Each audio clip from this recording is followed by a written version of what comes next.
pourriez-vous distinguer ces trois expressions, travail de mémoire, devoir de mémoire et devoir d'histoire? Alors, vous posez une question très importante ici, qui est finalement la différence entre histoire et mémoire. Alors, je vais prendre vos expressions dans un autre sens. Je vais d'abord parler du devoir de mémoire. C'est une expression qu'on entend souvent, qu'on entend dans les journaux télévisés. Il y a le devoir de mémoire. Alors, qu'est-ce que ça veut dire, le devoir de mémoire? Le devoir de mémoire, c'est la nécessité de se rappeler de ce qui s'est passé. Mais ce devoir de mémoire, il est à l'échelle d'un État, d'un pays, de la France notamment, il est à l'échelle d'institutions. Mais la question qui se pose, c'est est-ce qu'il est vraiment à l'échelle d'élèves comme vous? Alors c'est là où il est important de faire la différence entre histoire et mémoire. L'histoire, comme on a dû vous l'expliquer au travers notamment des questions que vous avez pu poser, c'est une science qui se veut la plus objective possible, donc qui repose sur des faits, des photos par exemple, des archives. Et le travail d'historien, c'est d'essayer de multiplier toutes ces différentes sources, de les analyser et d'essayer de prouver que quelque chose s'est réellement passé.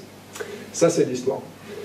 La mémoire, c'est très différent. La mémoire, c'est la façon dont on se souvient d'un événement. Je suis sûr que si je vous interrogeais à mon tour, si je vous posais la question d'un événement qui s'est passé il y a 3 ans, vous l'ayez vécu toutes ensemble, vous ne raconteriez pas tout à fait la même chose. Parce que la mémoire, c'est quelque chose de totalement subjectif, c'est-à-dire de totalement personnel, et on perçoit les choses de manière différente.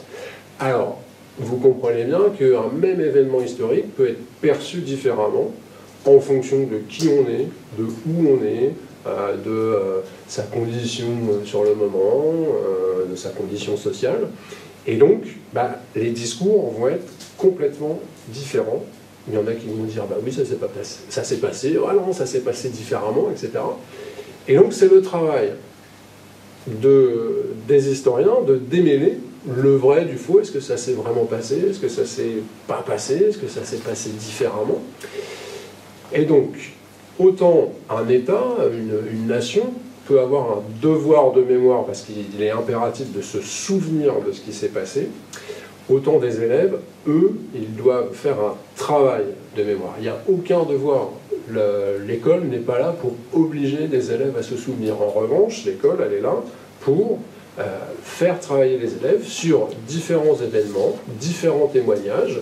Vous avez peut-être reçu au cours de votre scolarité des témoins d'un événement ou vu des vidéos de témoins. Et avec votre professeur, vous faites un travail de mémoire, c'est-à-dire, vous voyez, tel personnage a dit ça, est-ce que ça s'est réellement passé? Oui, non, pas tout à fait. Donc on est vraiment là au cœur de ce que vous faites aujourd'hui, je crois, ce travail de mémoire, en essayant de savoir pourquoi est-ce que ces massacres du 9 juin 40 ont eu lieu, est-ce que ça s'est vraiment passé. Et puis, là, en revanche, l'école a un vrai devoir, c'est un devoir d'histoire, c'est-à-dire de vous enseigner l'histoire et de manière la plus objective possible, de la manière la plus scientifique possible. Et c'est ce à quoi servent vos cours d'histoire